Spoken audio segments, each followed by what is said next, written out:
Oke, baik. Pada kesempatan ini kami dari kelompok 2 akan membacakan atau akan mempresentasikan hasil diskusi kelompok kami. Kami dari kelompok 2 sebelum membacakan hasil diskusi kami, tentunya kami akan memperkenalkan nama dulu atau memperkenalkan identitas kami. Dari saya sebagai moderator, saya akan memperkenalkan identitas saya. Nama lengkap saya Amsianus Leonardo, biasa dipanggil Antos. Saya prodi Sosiologi kelas B. NIM saya 2244111014. Untuk itu saya sebagai moderator, saya beri kesempatan kepada ketiga teman-teman saya untuk memperkenalkan nama. Sebelum membacakan hasil diskusi kami, tentunya kami akan memperkenalkan identitas kami. Waktu dan kesempatan saya berikan kepada teman saya untuk memperkenalkan nama. Terima kasih atas waktu dan kesempatan yang diberikan kepada saya. Perkenalkan, nama saya Agustinus Tandakawi, biasa disapa Agus. Saya prodi Sosiologi semester 2. NIM saya 2244111088. Saya kembalikan. Baik, terima kasih. Rekan saya selanjutnya. Baik, terima kasih atas waktu yang diberikan kepada saya. Di sini saya akan memperkenalkan nama saya. Nama lengkap saya Yohanes Sardarto Ulu. NIM saya 2244111058. Saya Fakultas Ilmu Sosial dan Ilmu Politik, program studi Sosiologi kelas B. Baik, terima kasih. Hanya ini saja perkenalan singkat saya.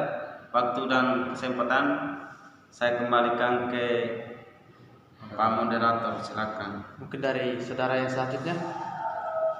Baik, terima kasih atas waktu dan kesempatan yang diberikan kepada saya. Di sini saya akan memperkenalkan nama lengkap saya Jackson Arianto Karemnono, biasa dipanggil Jackson. NIM saya 2244111012. Saya dari program studi Sosiologi kelas B. Mungkin hanya itu perkenalan nama saya kembalikan ke moderator. Oke, baik. Terima kasih kepada teman-teman yang sudah memperkenalkan identitas. Nah, untuk melangkah lebih jauh, tentunya kami dari kelompok 2 akan mempresentasikan atau menyampaikan kami punya cara bekerja.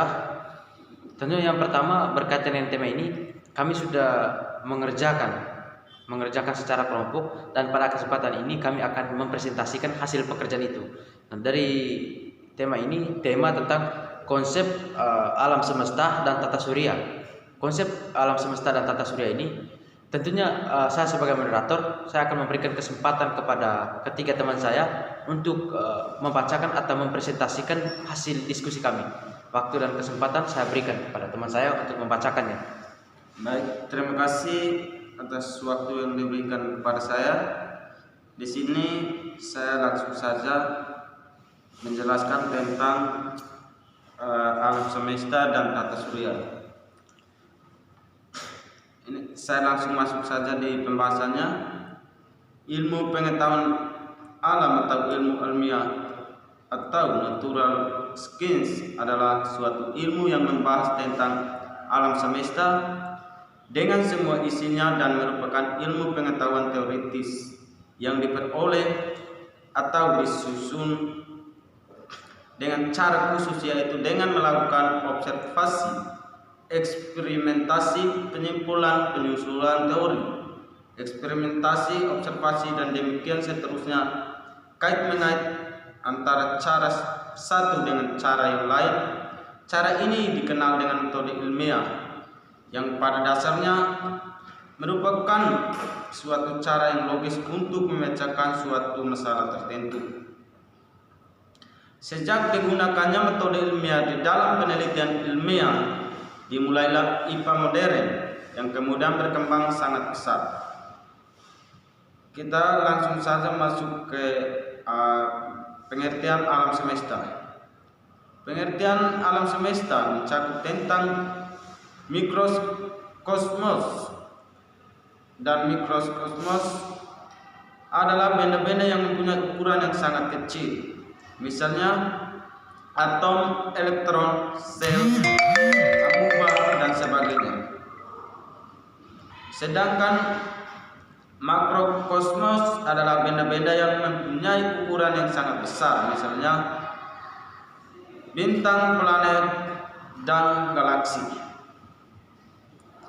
Para ahli astronomi menggunakan istilah alam semesta dalam pengertian tentang ruang angkasa dan benda-benda langit yang ada di dalamnya sebagai berikut. A. Teori bentuknya alam semesta. 1. Teori keadaan tetap atau steady state teori. Teori ini berdasarkan prinsip kosmologi sempurna yang menyatakan bahwa alam semesta dimanapun dan bila manapun selalu sama. Berdasarkan prinsip tersebut, alam semesta terjadi pada suatu tertentu yang telah, dan segala sesuatu di alam semesta selalu tetap sama walaupun galaksi-galaksi yang saling bergerak menjauhi satu sama lain. Teori ini ditunjang oleh kenyataan bahwa galaksi baru mempunyai jumlah yang sebanding dengan galaksi lama. Dengan diketahui kecepatan radial galaksi-galaksi menjauhi bumi yang dihubungkan dengan jarak antara galaksi dengan bumi dari hasil pemotretan satelit, maka disimpulkan bahwa makin jauh jarak galaksi terhadap bumi, makin cepat galaksi tersebut bergerak menjauhi bumi. Hal ini sesuai dengan garis pekerta yang menuju merah, yang hal ini sering dikenal dengan pergeseran merah. Dari hasil penemuan ini menguatkan bahwa alam semesta selalu mengembang atau ekspansi dan menipis atau kontraksi. Dengan demikian harus ada ledakan atau dentuman yang memulai adanya pengembangan. Baik, terima kasih.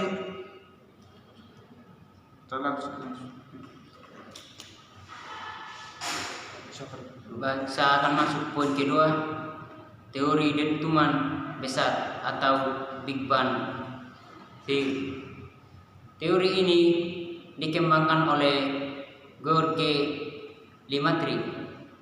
Teori ini menyatakan pada mulanya alam semesta berupa privel atom yang berisi semua materi dalam keadaan yang sangat padat. Suatu ketika atom ini meledak dan seluruh materinya terlempar ke ruang alam semesta. Berdasarkan dari asumsi adanya massa yang sangat besar dan mempunyai massa jenis yang sangat besar, karena adanya reaksi inti kemudian meledak dengan hebat. Massa tersebut kemudian mengembang dengan sangat cepat menjauhi pusat ledakan.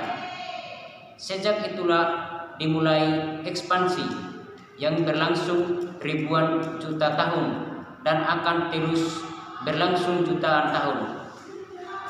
Pada suatu saat nanti ekspansi tersebut akan berakhir. Teori terbentuknya galaksi dan tata surya. Menurut Fowler, 12.000 juta tahun yang lalu galaksi ketika masih berupa kabut gas hidrogen yang sangat besar yang berada di luar angkasa. Ia bergerak perlahan mengadakan rotasi sehingga keseluruhannya berbentuk bulat. Karena gaya beratnya maka ia mengadakan kontraksi. Massa bagian luar banyak yang tertinggal pada bagian yang berkisar lambat dan mempunyai berat jenis yang besar. Terbentuklah bintang-bintang kumpalan kabut yang telah menjadi bintang. Itu pun secara perlahan mengadakan kontraksi energi potensialnya. Mereka keluarkan dalam bentuk sinar dan panas, radiasi, dan bintang-bintang itu pun makin turun temperaturnya. Setelah berpuluh ribu juta tahun, ia mempunyai bentuknya yang tetap seperti matahari. Galaksi merupakan kumpulan 10 atau 100 miliar bintang-bintang. Salah satu di antaranya adalah matahari ataupun pusat tata surya kita ini. Kumpulan bintang-bintang dan dalam galaksi bentuknya menyerupai lensa cembung yang pipi atau berbentuk cengkram, di mana garis tegaknya mempunyai panjang 100 tahun cahayanya, tebalnya 10 tahun cahaya. Matahari ataupun pusat tata surya kita berada pada jarak 30 tahun cahaya dari pusat galaksi. Berdasarkan apa yang nampak dari hasil pengamatan dan dapat kita bedakan adanya 3 macam galaksi. Yang pertama, galaksi berbentuk spiral. Yang kedua, galaksi berbentuk elips. Yang ketiga, galaksi berbentuk takberatural.